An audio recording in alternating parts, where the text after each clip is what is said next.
75 সালে আমি আমার পার্শ্ববর্তী বুড়িগড়ি হাই স্কুলে সহকারী শিক্ষক পদে আমি যোগদান করি 75 সালে। তাই সেই 75 সাল থেকে শিক্ষকতার পদে আসতে 10 বছর শিক্ষকতার কাজ করি, 86 সাল পর্যন্ত। ইতিমধ্যে 1983 সালে আমি জামাতে যোগদান করি, আমাদের সাতক্ষীরা কাজী সাহেবের নেতৃত্বে জামাতে যোগদান করে সেখানে ইসলাম আন্দোলনের কাজ শুরু করি।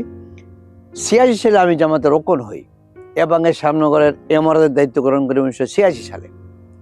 প্রথম ইমারতের দায়িত্ব নিয়ে আমি দাওয়াতের কাজ শুরু করি, একদিকে স্কুল করি, সংসদ দেখি, আর দাওয়াতের কাজ করতে করতে আল্লাহর রহমত এখানে আমাদের প্রথম পর্যায়ে মাওলানা আব্দুল মজিদ, গাজী নূর মোহাম্মদ, এমদাদুল হক মাস্টার, এই তিনজনকে আমি ইনক্লুড করি জামাতের মধ্যে। তারাও রোকন হয়ে যায়।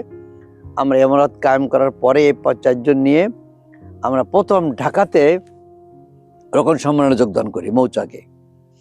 সেখান থেকে ফিরে এসে কাজকাম করে 86, 87, 88 সালে, 86 থেকে 90 সাল 4 বছরের মাথায় আমরা উপজেলা চেয়ারম্যানে কন্টেস্ট করি, আমাদের মাওলানা বারী সাহেবকে দিয়ে পাশ করে যাই।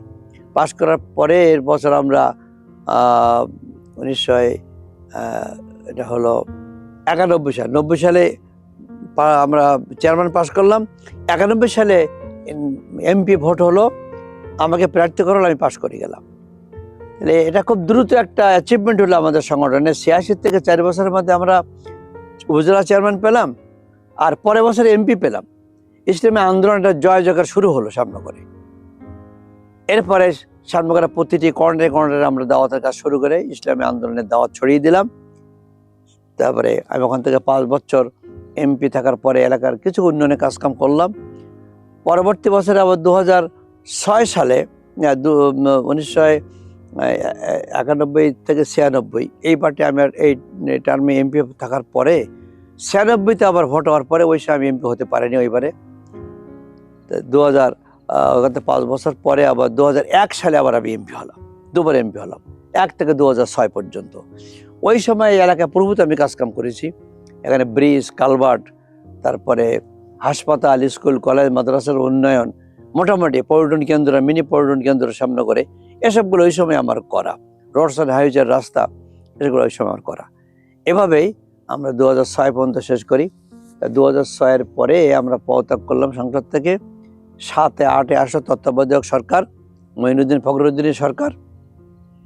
তারা এসে সন্দেহভাজন দুর্নীতি ধরার নামে 50-50 তালিকা করেছিল। আমার নামটা দিয়েছিল 3য় নম্বরের 25 কি 26 নম্বর তালিকায়। আমি সারেন্ডার করেছিলাম। করার পরে 1 বছর পরে আমি জেল খাটি করে সারা দেশে আরো বহু রাজনীতিবিদ, পণ্ডিত ব্যক্তি, জ্ঞানী গুণী, শিক্ষিত অশিক্ষিত, এমনকি ম্যাডাম খালেদা জিয়া, শেখ হাসিনাও অ্যারেস্ট হয়ে যায়। এবং সে সময় 2- থিওরির একটা আলোচনা শুরু হয়ে যায়। এরপরে আমি 9 সালের নির্বাচনে আমি অংশগ্রহণ করি। আবার ওই নির্বাচন হয়েছিল কেয়ারটেকার অধীনে, হলেও সেনা শাসিত সরকারের নির্বাচন ঠিক সুবিধা মতো হয়নি। আমরা সারা দেশে আওয়ামী লীগ পাশ করে যায় 9 সাল। সেখান থেকে পরবর্তী 25 পর্যন্ত 4বার নির্বাচন করে, ডামি নির্বাচন, তারপরে ভোটারবিহীন নির্বাচন, রাতায়ের দিনের নির্বাচন করে হাজারা সরকার ক্ষমতা টিকে থাকার চেষ্টা করে। আমি প্রতিবারই আমাকে আমার সংগঠনে প্রার্থী করেছিল, প্রায় 7-6বার প্রার্থী করেছিল। আমি এই 25 সালে এসে আবার আমরা এসে হাইডে ছিলাম প্রায় 15-16 বছর। আমাকে গোপন থাকতে হয়েছিল, নানান কেসে আমার মাধ্যম দিয়ে চলতে হয়েছিল। এরপরে 5 আগস্ট আমাদের একদল ইয়ং যুবকের তাদের আন্দোলনের ফলে আবার পুরো দেশ স্বাধীন হয়েছে। এখন একটা ফিরিয়ে আমরা ঘুরে বেড়াতে পারছি। এবার আমাকে প্রার্থী করা হয়েছে।